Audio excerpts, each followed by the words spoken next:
ታያት ምን መሰለሽ የተፈጠረው ነገር እንትን ኢንስታግራም ላይ ፍሬንድ ነው እና የታየ ጊዜ አንስታ እንደው ፀሐይ ነህ እኮ የሚል ነገር ፖስት አደረገች፣ እንትኗ ላይ ስቶሪ አደረገች። ከዛ እኔ ደግሞ ይሄን ደግነቷን ስለማቅ አንድ ቀን ትልቅ ሚዲያ ላይ መሰክርልሻለሁ። እየሞከርኩኝ ነው፣ ያንተን ቤት ከልከፍል እየሞከርኩኝ ነው። የልጆች ትምህርት ቤት የልጆች እጅግም ያሳዝናል፣ እጅግም ልብ ይሰብራል። ባል የ3 ቀን አራሷ ሚስቱን ራበኝ ስላለች ብቻ ጨክኖ ገድላት ቢባል ማን ያምናል? እንኳን ደስ አለን። ዛሬ ጠዋት በተካሄደው 25ኛው የዱባይ ማራቶን የኢትዮጵያ አትሌቶች ዓለምን ያስደመመ ድል አስመዝግበዋል። ሰላም ውድ ቤተሰቦች እንዴት ናችሁልን? እንዴት ቆያችሁልኝ? እንደተለመደው ለእናንተ አዲስ የምላቸውና እንዲሁ ምርጥ ያልኳቸው ቪዲዮዎች ወደ እናንተ እንደተለመደው ቅጭቅጭ አድርገነዋል። ግን በቅድሚያ አሁንም ሰብስክራይብ እየቀነሰ ነው። ፋሚሊ ሰብስክራይብ እያደረጋችሁ፣ ምክንያቱም አሪፍ ቪዲዮ ወደ እናንተ ይዤላችሁ ስለመጣ አሪፍ ቆይታ ስለሚኖራችሁ ከኔ ጋር ማለት ነው። እስኪ ዛሬ ቪዲዮዎቻችን ምንድናቸው? እሱን አብረን የምንመለከተው ይሆናል። ቪዲዮአችንን ላይክ በማድረግ ጀምሩ። ሌትስ ጎ ወደ ቪዲዮአችን። ሰብስክራይብ እያደረጋችሁ ዋ ሄሎ ማን ቤት ኪራይ ባለቤት አልነገረችም? ቤት ኪራይ 1 ወር ሳትከፍል 2ኛ ወር መጥቶብሃል።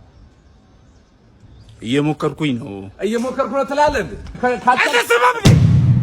እየሞከርኩኝ ነው፣ ያንተን ቤት ኪራይ ልከፍል እየሞከርኩኝ ነው። የልጆች ትምህርት ቤት የልጆች ትምህርት ቤት ልከፍል እየሞከርኩኝ ነው። የሚበሉት አጥተው እየሞከርኩኝ ባለቤት ለማውጣት ሰው አይደለ እንዴ?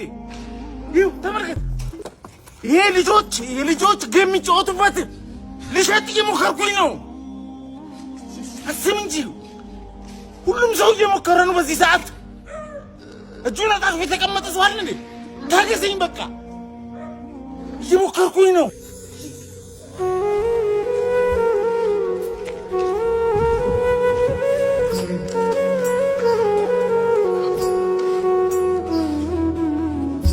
ቤተሰቦች እንዴት ነው ግን ስታዩት እንደኔ ፊል አላረጋችሁም? የሆነ ፊልም ያስደረገን ነገር አለ አይደል? በጣም የምሬን ብላችሁ የሆነ ንዝር ነገር የአብዛኞቻችን ላይፍ እና ሲደራረብን አንዴ ነው አስገራሚ መልእክት ያሲኖ የሆነ በቃ የሆነ ይነዝራል። የሆነ የሀገር ነገር እንደምንሰማው ነገር እንደሚነዝረው ለውስጣችን ስንሰማው ይነዝረናል አይደል? በእኔ በኩል ያለውን ፊሊንግ ነው ያልኳችሁ። እናንተ እንዴት ተመለከታችሁት? የአብዛኞቻችን በጣም ከሚባለው በላይ ከ70% በላይ ከሚባለው በላይ የአብዛኞቻችን ኑሮ ነው ይሄ። በክራይ ቤት ልጅ አለ፣ ትምህርት ቤት አለ፣ ምግብ አለ፣ ስንት ነገር አለ አይደል? እንዴ ቤተሰቦች ፈጣሪ ይሄን ነገር ገለል ያርግልን። እስኪ የሁላችንን ቤተሰብ አሜን እያላችሁ እስኪ ገለል ያርግልን ፈጣሪ። በመቀጠል ደግሞ ከወደ ዱባይ አስገራሚ ታይቶ የማይታወቅ ነገር ነው። እኔ በኔ በኩል አላቅም፣ አይቼው ማላቀው። እስኪ ይሄን ቪዲዮ አይተነው እንምጣ። እንኳን ደስ አለን። ዛሬ ጠዋት በተካሄደው 25ኛው የዱባይ ማራቶን የኢትዮጵያ አትሌቶች ዓለምን ያስደመመ ድል አስመዝግበዋል። ድሉ የአሸናፊነት ብቻ ሳይሆን የፍጹም የበላይነት ነበር። በህይወቴ እንደዚህ አይነት ድል ተመልክቼ አላውቅም። በወንዶች ንብረት መላክ አሸናፊ ሲሆን እንደምትመለከቱት ከ1 እስከ 10 በመሃል አንድ ሩዋንዳዊ ገብቶ ኢትዮጵያ አሸንፋለች። በሴቶችም አንቺናሉ ደሴ ቀዳሚ ሆና ከ1 እስከ 10 ኢትዮጵያውያን አሸንፈዋል። ዱባይ ማራቶን በኢትዮጵያውያን ተጥለቀለቀች ማለት ይቻላል። ድሉን እንዴት አያችሁት? ለጀግኖቻችን አድናቆታችሁ ንም ግለጹላቸው። መልካም ጊዜ። ትልቅ ሪከርድ ነው ፋሚሊ፣ ደስ ይላል። በቃ ከ1 እስከ 10 መቆጣጠር ማለት በሴቶች ሙሉ ከ1 እስከ 10፣ በወንዶች 3ኛ አንድ ሩዋንዳ ገባ እስከ 10 አይቻላቅም። ከ1 እስከ 10 ሙሉ ሲደረደር ዋው ኮንግራ ብለናል። ለሙሉ ዱባይ ላላችሁትም እዚህም ላላችሁት ጥሩ ዜና ነው። ደስ ይላል። እንኳን ደስ አላችሁ ለአሸናፊዎች። እጅግም ያሳዝናል፣ እጅግም ልብ ይሰብራል። ባል የ3 ቀን አራሷ ሚስቱን ራበኝ ስላለች ብቻ ጨክኖ ገድላት ቢባል ማን ያምናል?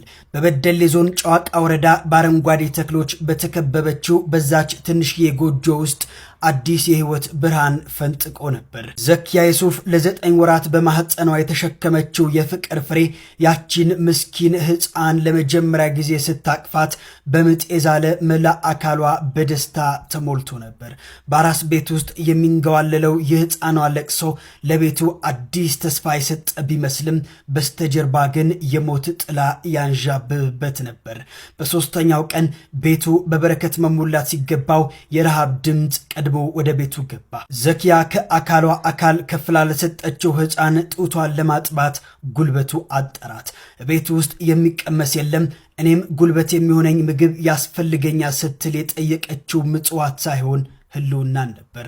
ሆኖም ባሏ ኢዮብ ሰይድ ያ የፍቅር ቃሏን አምኖ የገባው አጋሯ በዝምታ ጥቁር መጋረጃ ተሸፍኖ ካልጋዋ አጠገብ ቆሞ ነበር። አናግረኝ እንጂ መች ነው እንዳባወራ ኃላፊነትህን የምትወጣው? ሁሌ እኔ ካልነገርኩ አንተ በቃ አይተ በራስ የምታደርገው ነገር የለም የሚሉት እነዚህ ቃላት የዘኪያ የመጨረሻ የፍቅርና የቁጭት ጩኸቶች ነበሩ። እሷ የጠየቀችው እንጀራ ቢሆንም ኢዮብ ግን የሰማው ውድቀቱን ነበር። ኢዮብ ግን በምክንያት ፈንታ ቁጣን መረጠ። ከአንተ ጋር ያገናኘኝ ቀን የሚለው የዘኪያ የመረረ ንግግር በኢዮብ ውስጥ የነበረውን የተዳፈነ እሳት አቀጣጠለው። ህሊናው በንዴት ጨለመ። በአራስ ቤት ውስጥ ያቺ ደካማ እናት በተኛችበት የጥበቃና የፍቅር እጆቹ ወደ ገዳይ ቦክስነት ተቀየሩ። አፍንጫዋ ላይ የወረደው ደጋግሞ የተሰነዘረባት ቡጢ አጥንቷን ብቻ ሳይሆን የወደፊት ተስፋዋንም ጭምር ሰባበረው። የዘኪያ ደም ባልጋው ላይ ሲፈስ ገዳይ ባል ጥሎ ሸሸ። አራስ ጠያቂዎች በነጋታው ሲመጡ የተመለከቱት የቀዘቀዘ አስክሬንና እናቷን የምትፈልግ ሕፃን ነበር። ሚስቱን የገደለው ባል የቡኖ በደሌ ዞን ከፍተኛ ፍርድ ቤት የ14 ዓመት እስራት ፈርዶበታል። ኢዮብ በሰንሰለት ታስሮ ወደ ወህኒ ቤት ወርዷል። ዘኪያ ዛሬ የለችም። ያቺ በሦስተኛ ቀኗ እናቷን ያጣች ሕፃን ነገ ስታድግ የምትሰማው ታሪክ ልቧን ይሰባብረዋል። በጣም የሚያሳዝን እኔ እንጃ ምን ልበል። አንዳንዴ እንደዚህ የሆነ ያስጠላል፣ ሲሰማም ያስጠላል። በዛ ላይ ወደ ክፍለ ሀገሮች ላይ ነው የሚሰማው። አይደለም ሴት ልጅ ወልዳ ጡት እያጠባች ቀርቶ ይቀርና እኛ ወንዶች እንኳን ስፖርት ሰርቶ ሲወጡ የሆነ እንደ ጅብ ነው የሚያደርጋቸው አይደለ ፋሚሊ። እሷ አጥቢ ሆና እኮ ይረባታል፣ በደንብ ነው ሊረባት የሚገባው። ብንችል ከሰውነታችን ቆርጠን ነው ራሱ ቢቻል መስጠት ያለብን። የምሬን ነው የምላቸው። እንደዛ ነው ማሰብ። እያጠቡ ምግብ እየሰጡ ነው ያሉት። በቃ የበሉትን እያወጡት ነው ያሉት። በየሰከንዱ ምግብ ያስፈልጋቸዋል። እኔ የሀያቴ ጋ ነው እና በዚህ እንትን ያደግኩት ሀያቴን ስታረስ አይቻልም። እንዴት ወዲያው አምጥቶ እንደሚሰጥ አብሲቱን፣ የሚጠጣውን አጥሚት ቀንም ሙሉ አለ።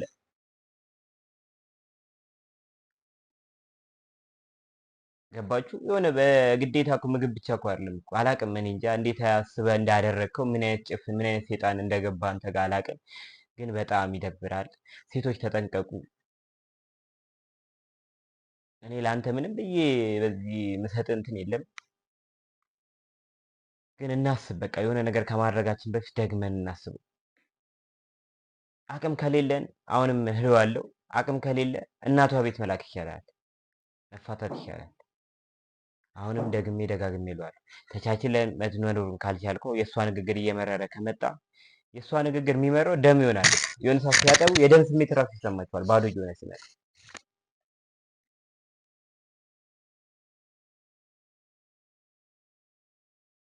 እኔ አላቅም እንግዲህ ፋሚሊስ፣ እናንተ በዚህ ላይ ኮመንት እየሰጠ ሳያት ምን መሰለሽ የተፈጠረው ነገር እንትን ኢንስታግራም ላይ ፍሬንድ ነው እና ከዚህ በፊት ሳያትም ተደብቃ ወደ 300 ሺህ ብር ረድታለች። በኤግዛክት እርግጠኛ አይደለሁም፣ ግን 300 ሺህ ብር የሚደርስ ብር እንትኗ ሳይታወቅ ስሟን ሳትናገር ማለት ነው። እባክሽ ልናገር፣ ብዙ ሰው ያነሳሳል እንዲረዳ ምናምን ለምኛት አይሆንም። ገባሽ? ያን ያህል ስም አላት፣ ሞር እንትኗን ገጽቷን ይገነባላታል ምናምን፣ ግን ስሟ የማይጠቀስ አርቲስት እያልኩ 30 ጊዜ የምሰጠው ደሷ ፈናን ህዱ ፈናንም ረድታለች። ብቻ ይሳተፋሉ እነዚህ አርቲስቶች ምናምን በደንብ።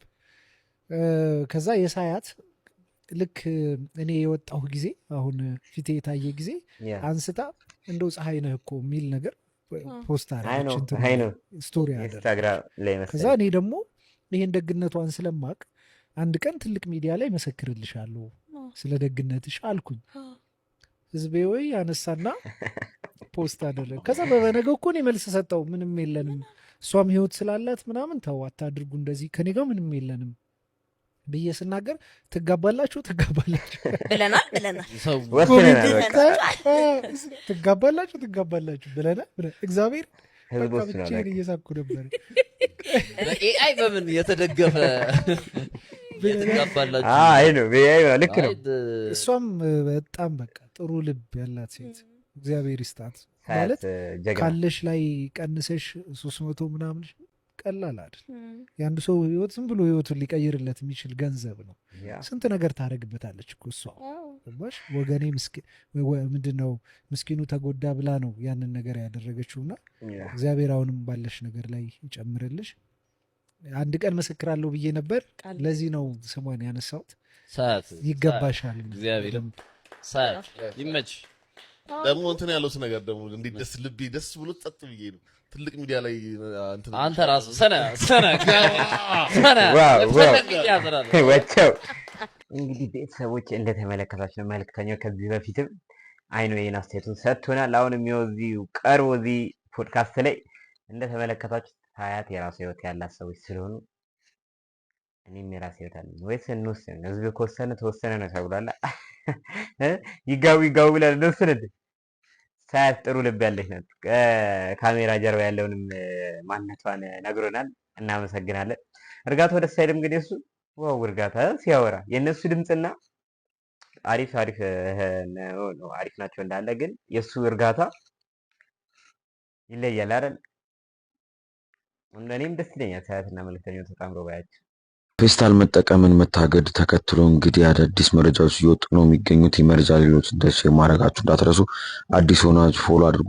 ከጥር 23 2018 ጀምሮ እንግዲህ በፌስታል ምርቶች ግብይት መፈጸም ሆነ መያዝ እንደሚያስቀጣ ነው የተገለጸው። በዚህም መሰረት ሲጠቀም የተገኘ ከ2000 ብር ጀምሮ እንደዚሁም ደግሞ አምራቾች እስከ 200,000 ብርና 5 ዓመት ድረስ የሚደርስ ቅጣት እንዳለባቸው ነው የተገለጸው። ይህንን ተከትሎ ሴቶችና ወንዶች ጥያቄ ያነሱ ነው የሚገኘው። በተለይ ደግሞ ቅቤ የሚቀቡ ሴቶች እንደ ቅቤ ከተቀባም በኋላ ፌስታል መሸፈን እንችላለን አንችልም የሚል፣ ቢኪኒ ሱሪ የሚያደርጉ ወንዶች ደግሞ ሱሪያችንን ለማውለቅ ፌስታል ግድ ያስፈልገናል በማለት ጥያቄ እያነሱ ነው የሚገኘው። ማንኛውም በፌስታል ጉዳይ እናንተ ምን አይነት ሀሳብ አላችሁ? ኮመንት ላይ ጻፉልን። ይመረጅ ቤተሰቦች እንግዲህ እንደሰማችሁ ነው። በፌስታል ጉዳይ ላይ አንዳችሁ ይዛችሁ እንዳትሄዱ ከሆነ በኋላ ተብሏል እና የሆነ ቪዲዮ አይቼ ነበር። አንዳንዴ ደግሞ ስርዓቱንም ስናስከብር እሱ ቪዲዮ ማምጣት ስለማልችል ነው። ስርዓቱንም ስናስከብር በስርዓቱን በጠበቀ መልኩ ህግና ደንብ በጠበቀ መልኩ ብናደርገው ጥሩ ነው። የሆነ ቪዲዮ አይቼ ነበር። የሆነ ፖሊስ አስቀምጦ እስከ መምታት አድርሶ ዋይ ለምን ለማስተማር እኮ ገና መቼ የተጀመረ ነው ያለው። መማር አለብን። ሁላችንም ተሳሰን ይዘን ልንንቀሳቀስ እንችላለን። ቅጣት ተብሏል። ከባድ ነገር ነው። በአንዴ ማቆም ስንት ዓመት የለመደብን ነገር ስለሆነ ረስተን ራሱ ይዘን ልንወጣት እንችላለን። ሬፑቴሽን ነው ኑሮ አይደለ? ይሄ ደግሞ ሁላችንም እዛ ጋር እናቶቻችን 50 ዓመትና 60 ዓመት ከዛም በላይ ፌስታል ይዘው ሲንቀሳቀሱ ነው። እኛም እንደዛው 30 20 ምናምን ዓመት በቃ ሬፑቴሽን ያደረገብን ነገር ስለሆነ በማስተማር ብናደርገው እባካችሁ የህግ አስከባሪዎች። የሆነ ቪዲዮ አይቻለሁ ፖሊስ እስከ መምታት ሲደርስ ለምን ወይ እና በህጉ በልኩ እንድንሄድ ህጉም ምቱ አይልም፣ እርግጠኛ ነኝ ምቱ አይልም እና በህግ እንደሚፈቅደው ስርዓቱን ብናስከብር ባይ ነኝ። በዚህ ሰዓት ስለ በረከት ገበሬዋ የተሰማ መረጃ አለ ልንገራችሁም። በረከት ገበሬዋ እንግዲህ ከ2 ወር እስር በኋላ መፈታቷን ጉርሻ ፔጅ ባጋራው መረጃ ላይ ተመልክቻለሁ። የኢትዮጵያ ነጋዴ ሴቶች ማህበር ፕሬዝዳንት የሆነችው ወይዘሮ በረከት ወርቁ አድራ ወይንም በረከት ገበሬዋ ላለፉት 2 ወራት በእስር ላይ ከቆየች በኋላ ትናንትና መፈታቷን ጉርሻ ፔጅ አጋርቷል። የበረከት ገበሬ ቤተሰቦችና የበረከት አድናቂዎች እንኳን ደስ አላችሁ። በረከት ገበሬዋ ተፈታች። ግን 2 ወር ራሱ የታሰረች አይመስለኝም። ቅርብ ጊዜ ነው የገባች መሰለኝ። 2 ወር ብዙ ነው። ለማንኛውም ሙሉ ለሁላ ቤተሰቦችሽ እንኳን ደስ አለሽ። አንቺም እንኳን ደስ አለሽ። እስር ለማንም መጥፎ ነገር ስለሆነ አሁን ይሄን ሁሉ ብር ምን ልታረገው ነው? ይሄን ሁሉ ብር ምን ልታረገው ነው? እኔ እኮ ግራ ገባኝ ጋይስ። ይሄን ሁሉ ብር ምን ልታረገው ነው እንዴ ጋይስ? ሰዎች እኮ 3-4 ካሴት ሲያወጡ የሚከፈላቸው ክፍያ እኮ ነው የተከፈለው። ቤተሰብ 3-4 ካሴት ሲያወጡ የሚከፈላቸው ገንዘብ እሱ ባንዴ የተከፈለው። ምን አይነት ስራ እንደሰራ ግን መድኃኒዓለም ይውቀው። እኔማ ሳስበው ዘፈን ወጥቶ እስክሰማው ድረስ ቸኩያለሁ። እውነቷን ነው። ጆንዳኔ በጣም እየተወራ ነው። እሱም ለውጤ ላይ ታዩታላችሁ ብሏል። ምን ያህል ተከፈለ ሲባል ለውጤ ላይ ታዩታላችሁ ብሏል። እኔ ራሱ የመሰለኝ አላቅም፣ ግን በጣም ብዙ ብር ነው የተከፈለው ይባላል። የሆነ ጭምጭምታ እንኳን የሚነገረን ጥሩ ነው አይደለ? እንዲህ ስቲል ተከፍሎ አይታወቅም እየተባለ ነው። በኢትዮጵያ እንትን ተከፍሎ አይታወቅም እየተባለ ነው። ምን ያህል ቢከፈለው ነው? እሱም ለውጤ ላይ ብሏል። እንግዲህ እንጠብቃለን። ለውጡ ምንድን ነው? ለውጡ ሲጀምር ለእናንተ የመጀመሪያው ቪዲዮ አቅራቢ መሆኑ እኔ ነኝ። ፋሚሊ እንደዛ ማድረግ ስለማይቀር ሰብስክራይብ እያደረጋችሁ፣ ምክንያቱም ኮንግራ እያላችሁ ደግሞ ለጆን ዳንኤልም ኮንግራ እያላችሁ በቀጣይ የእሱን ለውጥ ነው ይዤላችሁ መጡ እና ፋሚሊ የዛሬው ቪዲዮቻችን ይህን ይመስል ነበር። አሪፍ ቆይታ ነበር ብዬ ተስፋ አደርጋለሁ። ሀሳብ አስተያየታችሁን ኮመንት ላይ አስቀምጡልኝ፣ ምክንያቱም ኮመንታችሁ ለእኔ ስለሚጠቅመኝ ማለት ነው። ነጋሻሽዬ እመጣለሁ፣ ጥሩም ከሆነ ጥሩ ነው እያላችሁ ፋሚሊ፣ እስኪ በቀጣይ በአሪፍ ቪዲዮ እስከምንገናኝ ድረስ ሰብስክራይብ ያላደረጋችሁ አሁንም ሰብስክራይብ እያደረጋችሁ የዚህ ቤተሰብ አባል ሁኑልን። በቀጣይ እንገናኛለን። ቀጣይ አሪፍ ቪዲዮ ይዤላችሁ እመጣለሁ። ቸር ሰንብቱልኝ።